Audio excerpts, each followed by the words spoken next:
So, good morning po sa ating lahat.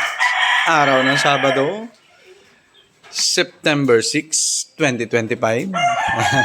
Kompleto no? So, ayan, magandang balita po, no? Pag bumungad sa ating kanina. So, nagising tayo mga mag-aalas 4 yata, alas 4 pasado. CCR tayo sa harap. Dahil minsan yung ginagawa ko po, no, lalo nung may manukan na tayo, para at least umiikot na rin in case may kailangang biglaang solusyonan dito sa manukan, magagawa natin. So, umiikot ako kanina bago umihi and nakakita po tayo ng 3 itlog, no? Ayan, sa mga breeders natin. Dito, nakadalawa tayo. Dito. Sa breeding pen number 2 natin. So, active na yan. And then, dito hindi pa tayo nakakakita. Kahapon pa lang po, no? Nakakita na tayo rito. Hindi ako nagkakamali. And then, dito, nakakita tayo rito na itlog. Kung di ako nagkakamali, wala Antok na antok tayo kanina no? Dito rin nakakita rin tayo. So maganda simula kasi wala pang 7:30 AM. Kumikita na tayo. 'Di ba? Wala pang 7:30 AM. So kahit madaling araw mag-overtime tayo, kumikita pa rin tayo. 'Yun ang difference noon. Nakikita nyo na. Dito wala pa rin po tayo nakikita, no? Sa pen number 6. Ever since, ito wala pa po talaga. Yung pen 1 to 5 pa lang po ang meron. Ayan. So, all in all, good. Undertime, overtime, kumikita tayo sa manukan. Period. So, ito napakain na painom na rin natin. Ayan, bago na mga inuminan nila. Okay. Asil sweater. Parehas inahin. Pula at saka itim. Maganda itong pula, no? Marami tayong plano dyan sa asil sweater natin. Asil Boston hatch. 25%, 50% hatch. Ayan. Parehas lalaki. And then, batch 7 natin to mga to Rhode Island Red. Lalaki na po to mga to. Quick, silip, kumbaga. Ayan. So, yan. Monitor natin yung continuous. Ito, kailangan maiwalay na. Malalaki na tong batch 7 natin ng mga nauna. Ang bilis ng panahon po. No? And then si Manny sweater natin. Si Manny sweater po. Yan. So dito, ito malapit na rin po ito mga itlog. Kung nangingitlog na po yung mga nasa breeding pen, nangingitlog na rin po ito. Malapit na. Lalaki natin, ang laki po niyan. So magkakabatch po kasi ito mga to. Yung mga nasa breeding pen at saka yung mga nandirito sa growing pen number 2 natin. Kakabatch. Yan. Alright. Malalaki na rin to. So,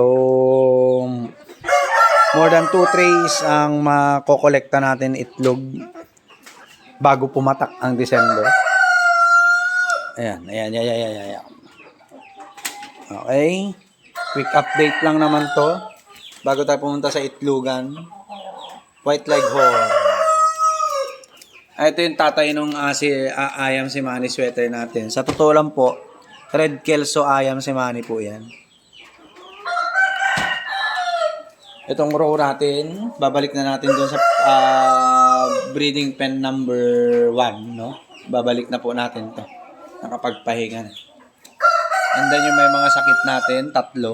Sa totoo lang po, yung isa dyan magaling na. Yan, no? Papainumin po natin ang gamot yan, maya-maya. Okay? Papainumin natin ang Doxyclac. Tara, kunin ko muna itong chinelas. And then, andito na po yung ating egg collection. Ayan, no? Pen number 2, 2. Pen number 5. Ay, meron pala. Pen number 5. Ay, hindi. Pen number 6 pala yung isa, wala pang itlog, no? Pen number 5, isa. Tsaka pen number 1, isa.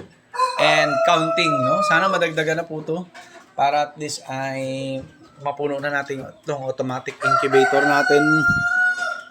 Pag napuno na po natin to, ito na po ay susunod nating pupunuin. Nasa, kung di ako nagkakamali, mga 80 yata. Hindi, mga 65 to 70 eggs ang kasya po rito, no? So, malaking bagay po yun. Kaya kung tatanungin niyo po ako kung nakakapagpisa po yan, ginawa nating incubator. Tayo pong gumawa niyan, no? Ng design, ng wirings, paglalagay ng thermostat, no? At socket niya.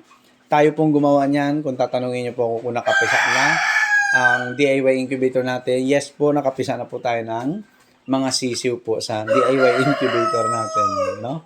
So, mataas ang hatchability na kung hindi ako nagkakamali, nasa pumapalo po ng 65 to 70% ang hatchability nitong incubator natin. So, not bad.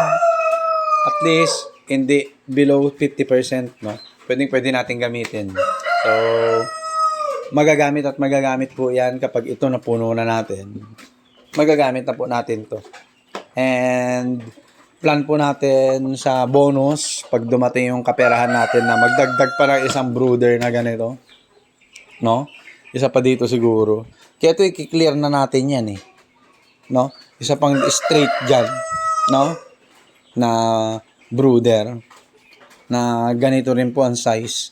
Para at least makapag-accommodate tayo ng 100 to 150 na sisiw, yung mga papisa nating sisiw. Kasi, ang sisiw po, pag napisa na yan, 1 week, 2 weeks na yan, medyo malalaki na po yung mga yan. Lalo pag daan na ang mga papisa po natin, no?